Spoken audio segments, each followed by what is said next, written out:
자, 여러분, 우리가 신앙하는 우리 예수님은 원래 하나님이십니다. 하나님이시지만 하나님 원래 영이시잖아요. 삼일체 하나님 영이신데 이 하나님께서 하나님의 뜻을 이루시려고 인간의 몸을 입고 오신 분이 예수님이십니다. 예수님은 능력이 많으시죠. 전지전능하신 분이시기 때문에 이 땅에 오셨지만은 당시 유대인들은 예수님을 하나님으로 알아보지를 못했습니다. 심지어 제자들마저도 예수님을 제대로 알아보지 못했습니다. 그 예수님께서 제일 가까이서 접근했던 가룟 유다라는 사람, 재정을 담당했으니까 예수님 측근에 있었던 사람 중에 하나 아니겠어요? 이 사람은 엉뚱한 생각을 가지고 예수님을 따라다니다 보니까 전혀 예수님을 알아보지 못했어요. 예수님을 통해서 어떤 자기 목적을, 자기 이익을 좀 챙기려고 했는데 그게 안 되니까 딴 생각을 가지기 시작한 거예요. 그래서 이제는 안 되겠다. 예수를 유대인들이 싫어하니까 팔아버려야 되겠다. 또 이제 바깥으로 나가. 밤이라 그랬거든요. 그 밤이 그냥 깜깜한 밤이 아니라 밤도 되지만은 영적으로 멸망의 자리, 절망의 자리로 빠지던 걸 알 수 있습니다. 그럼 이 11 제자들은 제자들도 예수님을 따라다니면서 좀 득세하려고만 먹었는데 안 되니까 분위기가 영 시원찮으니까 근심하기 시작한 겁니다. 불안했던 겁니다. 그럼 어떻게 하지? 우리 주님은 아니 이제 로마인들과 싸울 상을 안 하고 자꾸 십자가 돌아가신다 말만 하고 계시니까 어떻게 하지? 가룟 유다는 나가버렸어 이제 하고 터지는 겁니다. 근심한 겁니다. 이런 형편에 있던 제자들에게 당부하신 내용이 오늘 본문의 내용입니다. 자, 첫째, 너희는 마음에 근심하지 말라 하는 겁니다. 1절부터 7절까지를 교독합시다. 요한복음 14장 1절부터 7절까지를 교독하고 제가 먼저 읽습니다. 나는 너희는 마음에 근심하지 말라. 하나님을 믿으니 또 나를 믿으라.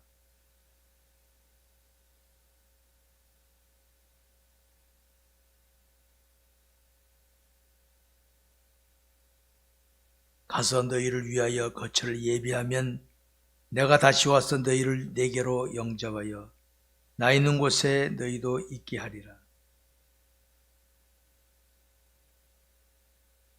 도마가 이르되 주여 주께서 어디로 가시든지 우리가 알지 못하거늘 거기를 어찌 알겠사옵나이까.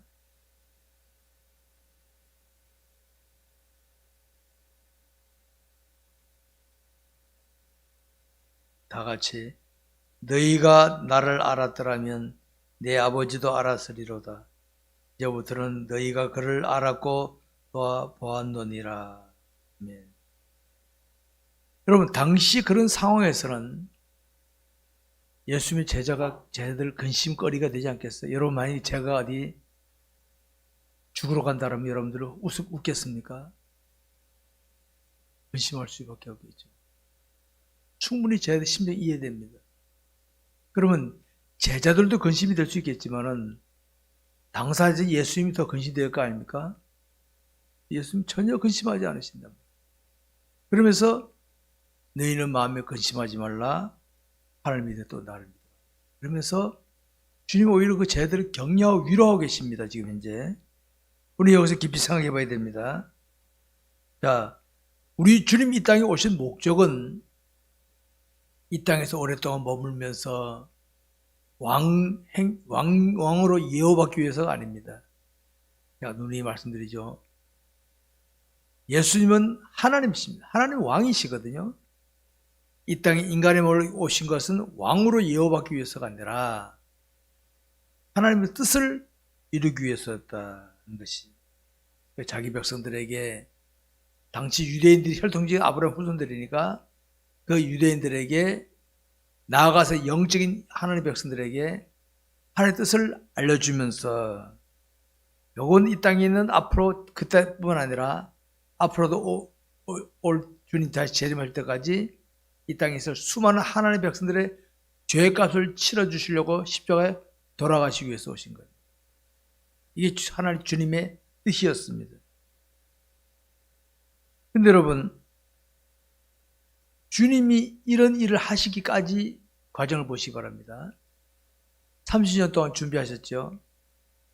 공생에 들어가셨을 때 맨 처음에 기적을 베푸셨어요. 오병의 기적도 베푸시고 병든 애 고치시고 막 하니까 당시 유대 사회에서는 여러분 요즘 과학과 지식이 의학이 발달한 이 시대라도 만약에 제가 탁 만지고 탁 나는 사람이 소문 날까 안 날까요? 나겠죠. 당시는 뭐 병 걸리면 이제 죽는 것밖에 없었는데 저 예수란 자가 낫게 했다. 오병 기적 베풀더라면 소문이 쫙쫙 퍼지는 거죠. 사람들이 인기가 경했지. 그때 당시 좋았어요. 야, 저분이 우리의 소원을 이끌어 주시는구나. 앞으로 우리나라를 로마 해방시켜주고 이런 기대를 가지고 따라다녔습니다. 제자들도 마찬가지입니다. 야, 저런 분 따라다니면 이 다음에 우리도 한 가닥 하겠구나. 기대 가질 수 있었겠죠. 근데 여러분 이거 아시기 바랍니다. 우리 주님은 좋아서 모여든 군중들이나 제자들에게 기대하지 않으셨어요. 이거 아시기 바랍니다. 여러분 주님을 좋아하고 따라오는 사람들이 주님을 죽여라 죽여라는 자리에 들어간 사람들 아닙니까? 이 사람들이 11제자들 다 도망쳐 버렸죠. 저들도 말씀드리죠. 본질을 보고 따라오지 않는 사람은, 껍데기 보고 따라오는 사람은요, 본질, 십자가 나타날 때는 다 무너지고 맙니다. 다 무너지고 맙니다. 그 원리를 아시기 바랍니다. 주님이 기적 베푸시고 병든 애 고치시고 하는 것은 본질을 알려주기 위해서 하신 건데, 본질을 십자가를 꺼내니까 다 도망치고 만 거다. 실패자가 되고. 죽여라 죽여라는 자리에 들어갔던 사람들이었던 걸 알 수 있습니다. 그렇기 때문에 주님은 그런 자들을 아시기 때문에 이들을 같이 아니셨습니다. 그리고 11 제자들, 지금은 재수생들이 다 되겠지만은 장차 저들이 이 다음에 내가 부활 성취한 다음에는 충만히 받고는 일꾼이 될 것이다 아셨기 때문에 오히려 11 제자들에게 기대를 가셨어요. 기대라기보다는 오히려 그들이 이 다음에 할 거다 이런 생각을 가지셨다는 걸 아시기 바랍니다. 여러분 이거 아셔야 됩니다. 저와 여러분들이 이 땅에 살 때는요, 당장 누가 나한테 잘해주고 내 눈에 뭐 좋으면 마음이 끌리죠. 그 중에는 진짜가 아닌 게 많습니다. 십자가 뭔지 아십니까? 십자가. 하나님의 뜻을 이루려고 할 때 힘듦이 오든지 어려움이 오든지 남들의 눈총이 오는 거, 이게 진짜입니다. 주의 뜻을 이루는 게. 우리 거기에 관심을 좀 가시기 바랍니다. 그렇기 때문에 교회에서는 목회자는 성도들에게 성도들 많이 끌어모으려고 생쇼하지 말고 목회자가 먼저 주님을 닮으려고 하면서 교인들을 보고 배우려고 하게 만들고, 나중에 부모는 자녀들을 그냥 딴 것보다는 주님을 자기가 닮으면서 자녀들이 보고 따라오게 만들고, 그게 본질입니다. 그게 당장 인기가 없어요. 당장 그 인기가 없어. 그거는. 근데 그게 잘 훈련되면 이게 제대로 가르쳐주는 겁니다. 여러분. 그러지 않고 감각적으로나 시각적인 것에 몰두하게 되면 사람은요, 여러분 저기 큰 슈퍼 같은 거 오픈할 때는 막 이벤트 하고 그러잖아요. 그러면 사람들 보고 온단 말이에요. 그러고 하면 오게 돼 있어, 이벤트 하게 되면. 그런데 지나고 나면 다 사라지고 마는 겁니다. 그러니까 감각적인 시각적인 것에 몰두하게 되면 문제를 만나면 여지없이 무너지고 만다는 거 아시기 바랍니다. 여러분, 우리는 살면서 현재 상황이 내 마음에 드느냐 안 드느냐 여기에 초점을 맞추는데 그러지 마세요. 저 사람이 내 마음에 드느냐 안 드느냐 거기 맞추지 마세요. 내가 지금 하나님 앞에 똑바로 하고 있느냐, 저가 나를 그걸 알아주느냐 못 알아주느냐. 몰라주면 어떻게 합니까? 기다려야 돼. 이게 우리가 할 거다 말이지. 주님이 저희들을 그렇게 하셨어요. 상대방이 비유 맞추다 보면 내가 변질되게 되고, 나한테 맞추다 보면 어떻게 합니까? 짜증내게 되는 거예요. 짜증내게 되는 거예요. 근데 하나님께 맞추면 어떻게 합니까?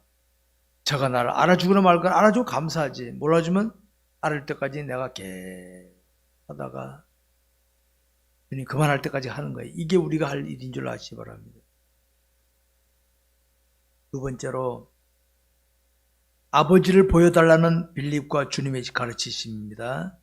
8절부터 24절까지입니다. 8절부터 제가 먼저 읽겠습니다. 빌립이 이르되 주의 아버지를 우리에게 보여주옵소서. 그리하면 족하겠나이다.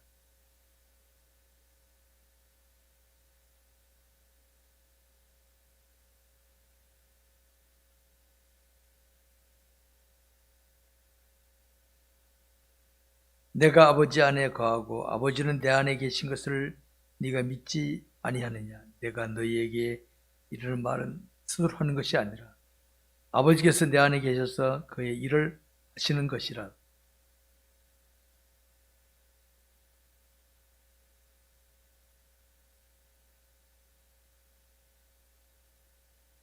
내가 진실로 진실로 너희에게 이르노니 나를 믿는 자는 내가 하는 일을 그도 할 것이요 또한 그보다 큰 일도 하리니 이는 내가 아버지께로 감이라.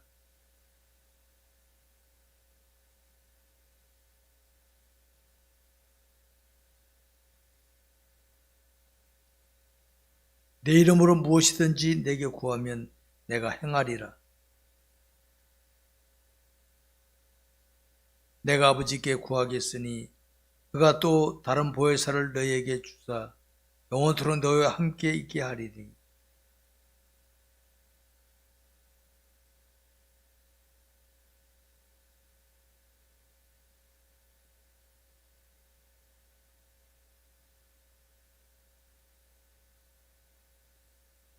내가 너희를 고아와 같이 버려두지 아니하게 하고 너희에게로 오리라.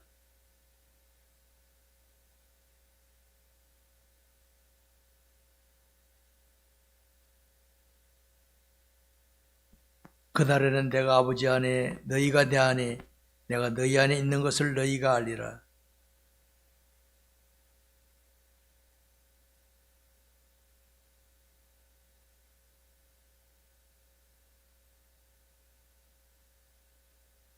바로디는 아닌 유다가 이르되 주여 어찌하여 자기를 우리에게는 나타내시고 세상에는 아니하시려 하려 하시나이까.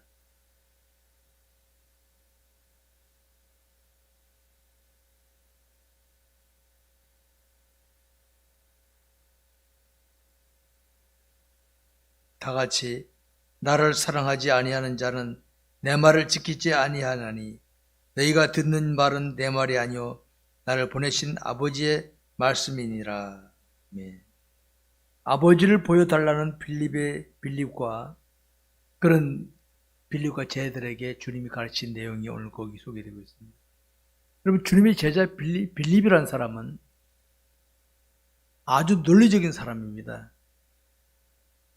6장에 보게 되면 오병의 기적을 베푸기 전에 주님이 제자들에게 얘들아 사람들 많이 보여드렸거든요. 너희가 먹을 것을 줘라 하니까 빌립이 얼른 대답하기를 여러분 주님 각 사람에게 조금씩 나눠줄지라도 200데나리온은 하루 사람의 품삯이 한 데나리온이거든요. 200데나리온의 품삯이 있어야 이 떡을 사서 빵을 사서 나눠줄 수 있겠습니다. 이런 말씀. 계산 빨랐잖아 벌써. 주님이 야 너희들이 갈 것 없어 너희들이 사서 줘라. 너희들이 먹을 걸 줘라 하니까 우리는 없지만은 하더라도 200대는 있어야 됩니다. 딱 계산 딱 나온 거예요. 이 빌립이 그랬습니다. 여러분 논리적인 것은 나쁜 거 아닙니다. 논리적인 거. 정확한 것이거든요. 사람들 중에 보면은 논리적인 사람이 있습니다. 뭐 하면 딱 하면 그 말이 딱 맞는. 논리적인 사람은 이야기해 보면 딱 맞는 말을 다 해요. 7절에 이렇게 있습니다. 그런 논리적인 빌립에게 7절에서 너희가 나를 알았더라면 내 아버지도 알았으리로다. 이제부터는 너희가 그를 알았고 또 보았느니라. 이 말이 뭡니까? 주님 말씀은 너희가 나를 알았더라면 내 아버지도 알았다. 다시 말하면 너희도 하나님 아버지 믿고 있지? 내가 바로 하나님이야. 이 말씀이에요. 이 말씀. 여러분, 우리는 예수님이 하나님을 믿잖아요. 당시 제자들은 예수님이 하나님인 것을 믿기가 쉽지 않았어요. 빌립이 아니 어떻게 예수 나를 봤으면 하나 아버지 봤다고요? 내가 하나님이다 내가 이 말이거든요. 당시 빌립은 이해가 안 됐어. 논리적으로 볼 때는. 그 아리송한 거야 이게.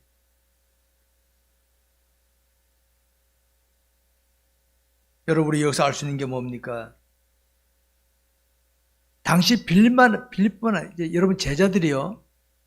너희는 사람들이 나를 누구라냐? 너희는 나를 누구라냐? 그러니까 베드로나 제자들이 고백했어요. 주는 그리스도의 살아계신 하나님의 아들입니다.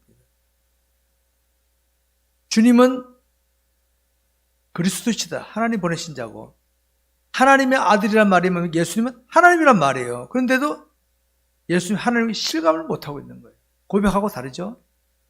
여러분 사람의 아들은 사람이지 사람의 아들이 딴 사람입니까? 하나님의 아들이십니다 한 말이 뭡니까? 예수님은 하나님이란 말이거든요.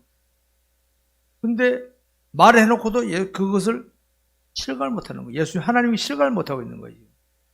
이런 안타까워. 우리가 예수님을 하나님을 실감하는 게 이렇게 중요한 겁니다. 여러분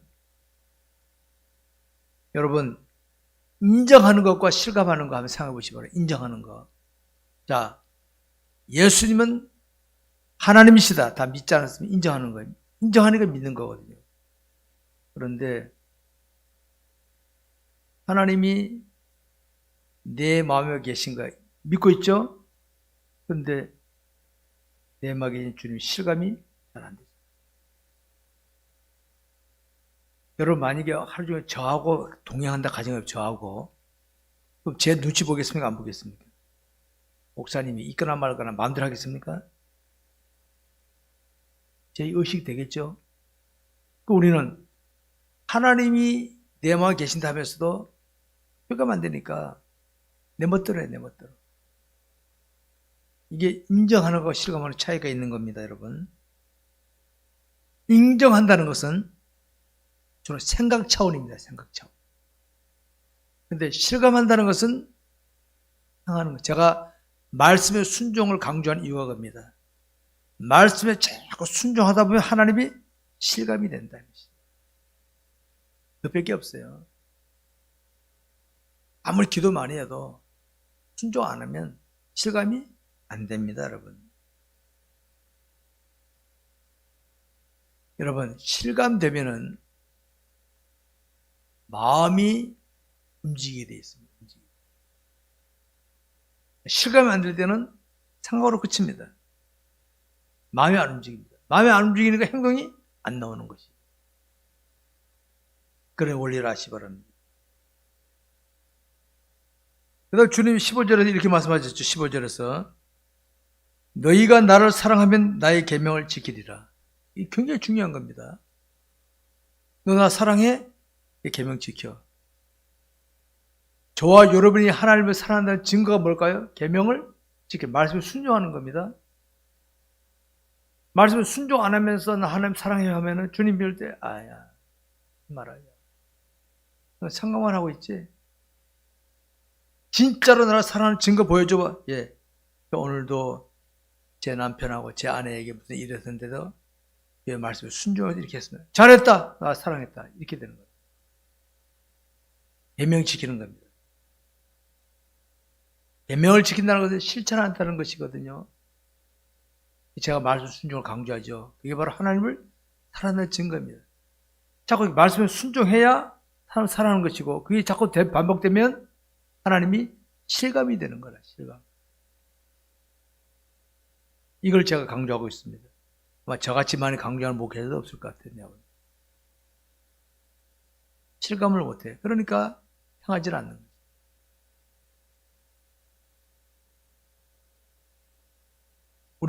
우리는 하나님이 영이시기 때문에 우리는 절대로 눈으로 볼 수 없습니다. 육안으로 볼 수 없습니다. 그런데 우리가 말씀에 순종한 계명을 지키게 되면 하나님이 실감이 될 수 있다.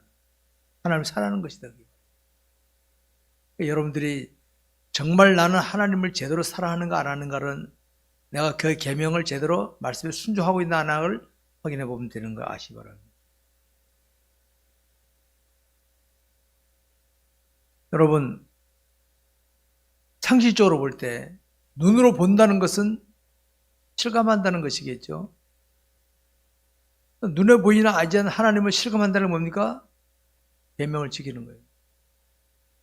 계명을 지키다 보면은 하나님이 실감되는 삶이 되는 거다 이 말입니다. 보고 살아가는 거와 똑같은 거예요. 보고 살아가는 거 똑같은 거예요.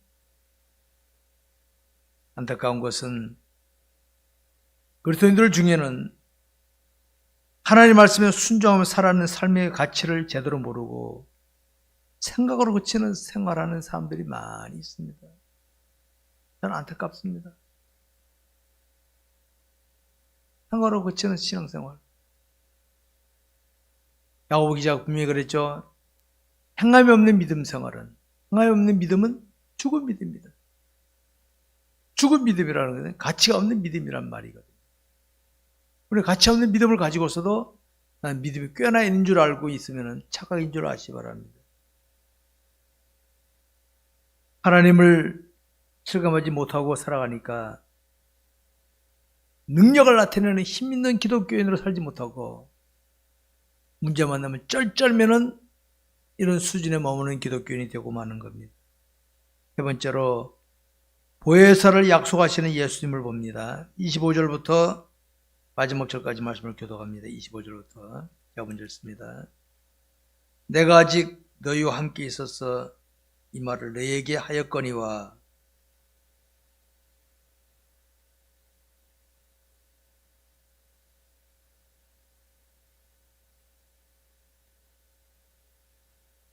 평안을 너희에게 이치노니 곧 나의 평안을 너희에게 주노냐.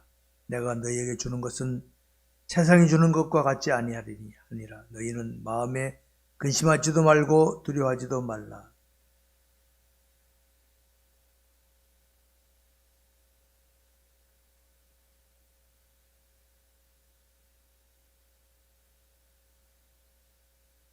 이제 일이 일어나기 전에 너희에게 말한 것은 일이 일어날 때 너희로 믿게 하려 함이라.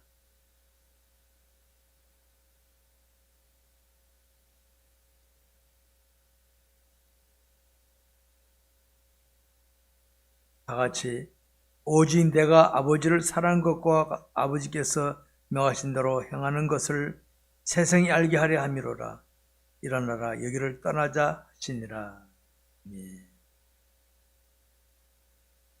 여러분, 예수님은 하나님이신데 이 땅에 오신 목적은 아버지 뜻을, 하나님 뜻을 이루기 위해 오셨는데 이제 예수님이 세상을 떠나실 때가 다 오신 거예요.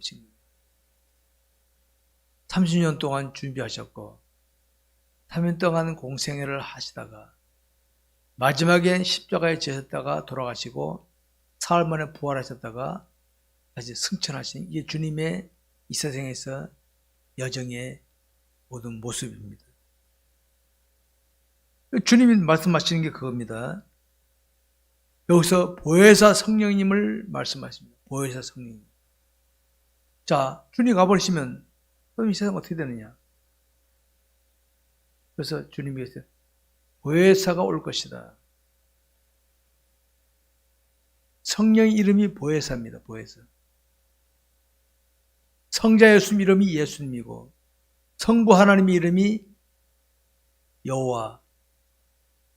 이 보혜사가 올 것이다. 이 보혜사 하는 말은 뭐냐? 너희들이 생각나게 할 것이고 깨닫게 할 것이다. 이겁니다. 여러분, 저와 여러분이 성경을 읽다가 깨달아진다. 내 머리로 아는 거 아닙니다. 알았습니까? 예수를 구주로 믿는 거 내 머리로 믿는 거 아닙니다.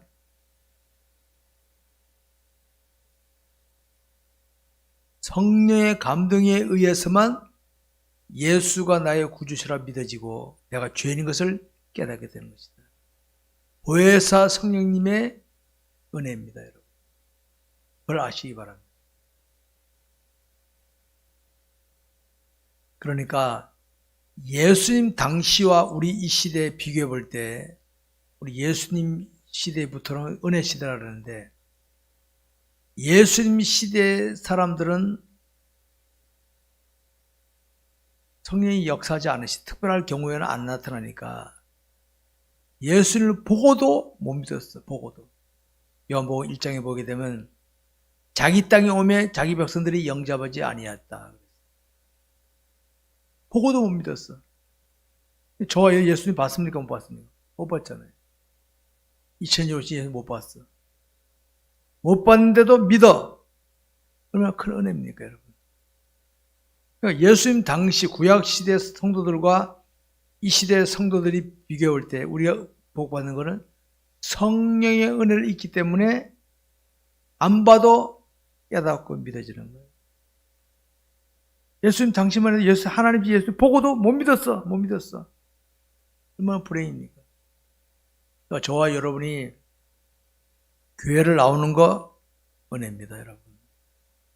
우리 여러분 만약에 저 아프리카 땅이나 이슬람 세력이 있는 그 이스라엘이면 복음 접할 기회가 없을지 모르잖아요. 지금은 탈북자들이 와서 남산에 올라가서 되다 보니까 전에 밤에 보니까 빨간 십자가만 보이더라는 거지. 빨간 십자가만.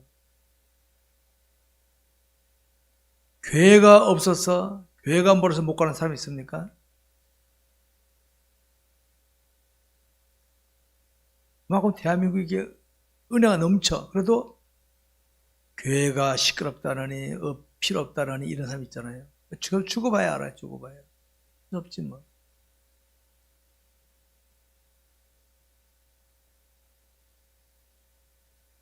성령께서는 지금도 진리를 깨닫게 하시고 읽었던 말씀 들었던 말씀이 생각나게 하시고 알았습니다. 지금 우리 그런 은혜 속에 있는 줄 아시기 바랍니다. 그런데 여러분 세상에 악한 영은 오늘 우리 환경 조건 여건을 통해서 사람을 통해서 진리를 깨닫지 못하도록 방해합니다. 우리 대한민국이 작년에 선지국으로 선포됐어요. 전 세계에. 한국은 선지국이다. 육적으로는 참 좋은 현상입니다. 그런데 영적으로는 아주 나쁜 상황입니다. 왜? 배부르니까 하나님 믿기 힘든 시대가 됐습니다. 하나님 믿기. 예전에는 북치고 장구치면 교회로 모여들고 예배당 크게 지면 교회 모여들고 그랬어요. 지금은 아니에요. 지금은 아니에요. 예전에는 교회가 동네 교회 개념이었어. 우리 교회라면 예를 들어 우리 영토 빌리지급에서나 사람들이 나오지 먼 거리에서는 못 나왔어. 지금은 마이카 시대거든요. 여기서 저 대전도 가고 서울도 가고 내 입맛대로 찾아가 다니는 시대가 됐다. 이제는 예수 믿기가 은혜 받기가 힘든 시대가 됐어. 본인이 깨닫고 노력하지 않으면 힘든 시대가 되고 말았은 줄 아시기 바랍니다.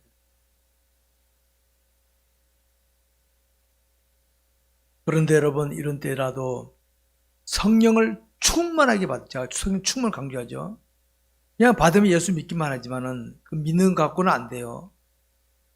충만하게 받지 못하면은 내 앞에 펼친 문제를 이겨나갈 수가 없습니다.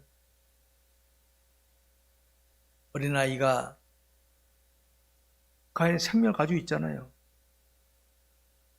그런데 앞에 강아지만 나타나서 돌아서 엄마한테 찾아오지. 무서웠어. 예수 믿는 수준이면 구원은 받아. 제가 하는 말, 구원은 받아요. 문제 만나면 쩔쩔매게 돼요, 쩔쩔매.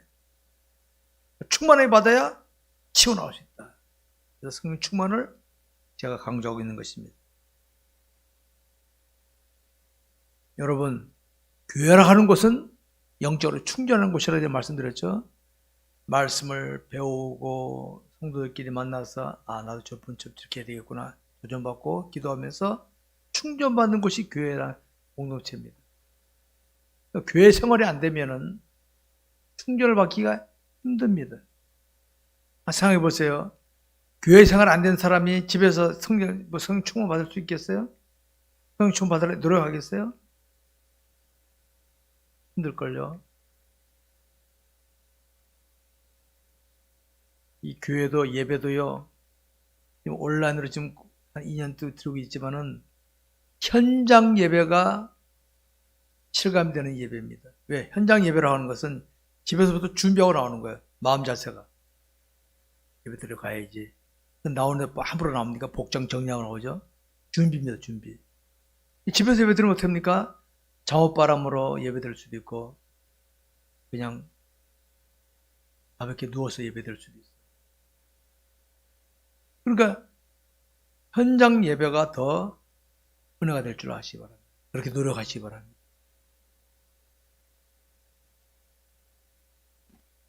여러분, 제자를 부르신 주님은 제자들이 성령 충만해서 담대 나가길 바랬지만은 예수님 계실 때는 그들이 그걸 하지 못했어요. 주님 계시니까 그들은 적당히 넘어간 거예요. 주님이 부활을 난 다음에 그들이 기도하면서 성령 충만 받아서 그게 바로 사도행전이다. 제가 말씀드리고 있는 겁니다.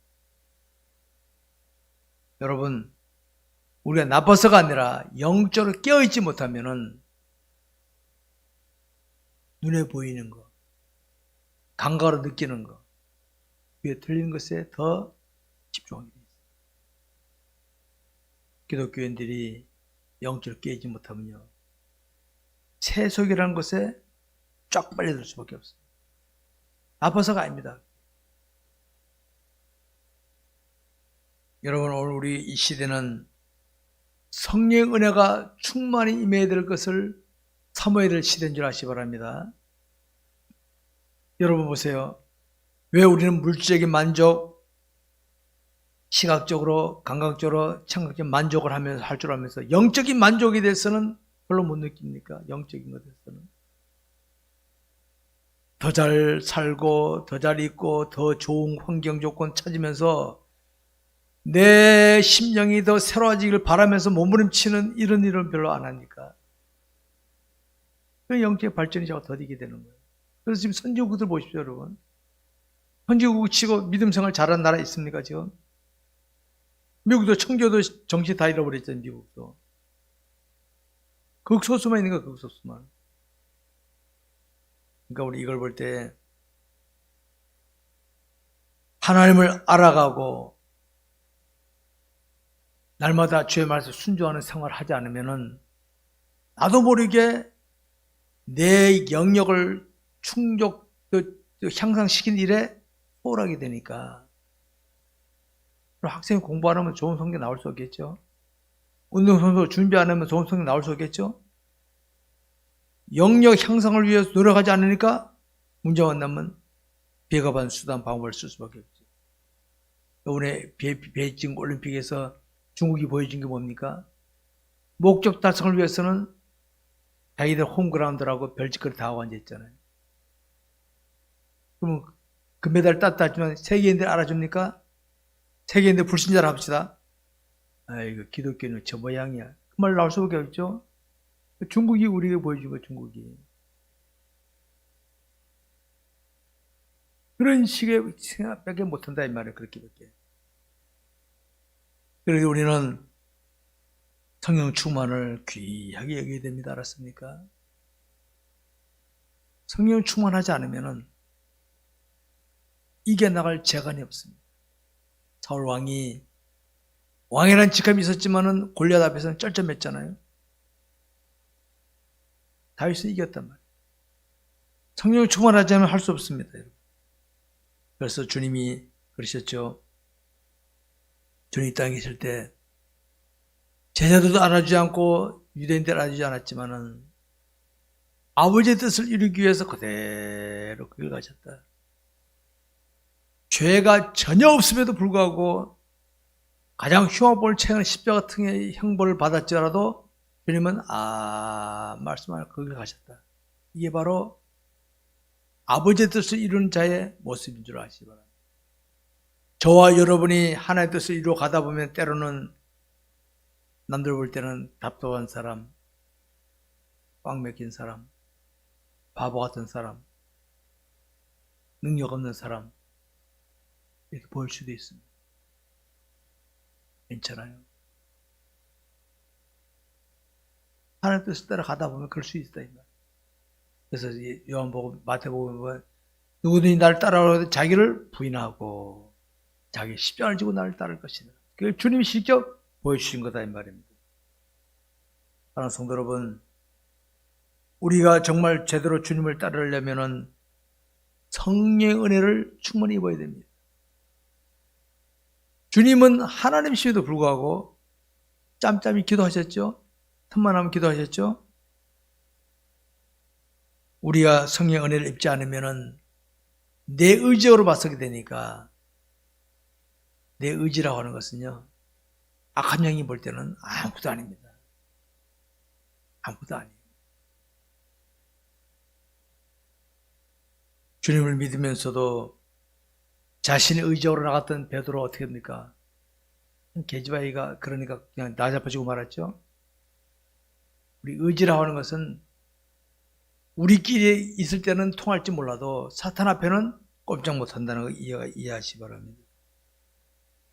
이런 수준의 제자들이 사도행전에 가서야 성충을 받으니까 그때는 담대한 신앙인으로 바뀐 줄 아시기 바랍니다.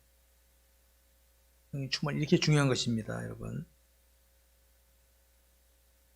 오늘날 우리 한국 교회를 보느라면은 성령의 은혜를 충만히 입고 담대하게 있는 곳에서 믿음 생활을 열심히 하는 성도를 보기가 힘든 시대가 되고 말았어요. 우리 기독교회 살 보게 되면 초창기에는 믿음 때문에 신사삼배 거부하고 옥에 갇히고 불신 가정에서 혼자 예수 믿으면 불신 가족한테 남편한테 순환당하고 시부모한테 순환당 이런 역사가 나오는데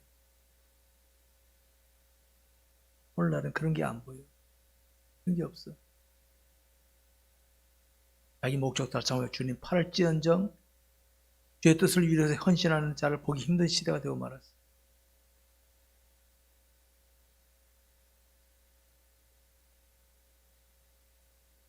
여러분, 제가 누누이 말씀드리지만은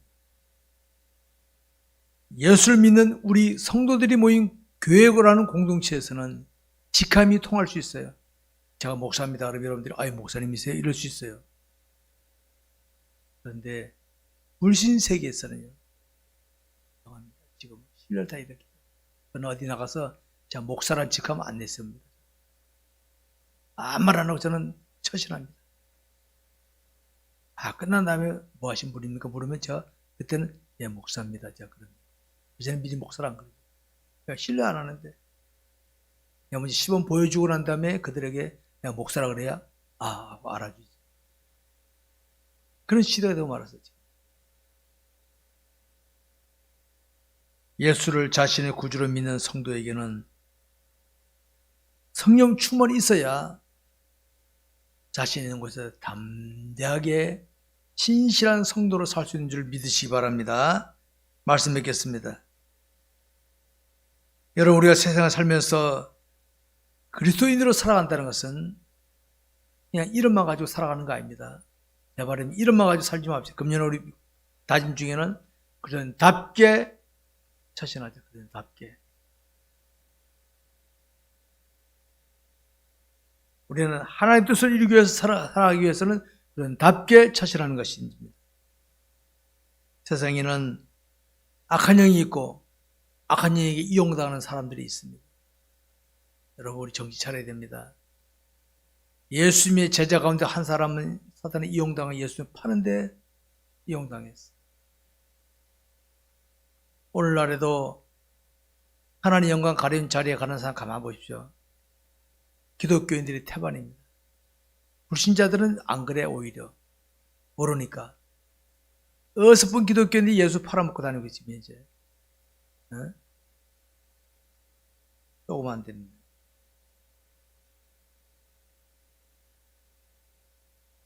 우리의 영적으로 충만하면 악한 영이 우리를 이길 수 없습니다. 사탄이 내가 지닌 다른 거, 뭐 대통령이니 재벌이니 지식가니, 사탄은 눈도 깜짝 안 합니다. 근데 내가 성령 충만하면요, 그 사람 어린 아이일지라도 사탄이 겁을 냅니다. 성령 충만이 이렇게 중요한 것입니다. 우리는 하나님을 끝까지 바라보며 나갈 수 있어야 됩니다. 하나 놓치면 사탄이 우리를 틈타게 된다를 아시기 바랍니다. 그러니까 우리는 오늘도 내가 추구하는 것이 과연 하나님이 요구하시는 것이냐, 사탄이 던진 미끼냐를 볼 줄 알아야 돼요. 알았습니까? 하나님이 요구하신 거라면 힘들 어려운 거 하십시오. 사탄이 요구하는 것, 미끼는 아무리 좋아도 거부하시기 바랍니다. 그래서 우리 모두 이런 때에 믿음으로 승리하는 저와 여러분이 다 되시길 주의 이름으로 축원합니다. 기도하겠습니다.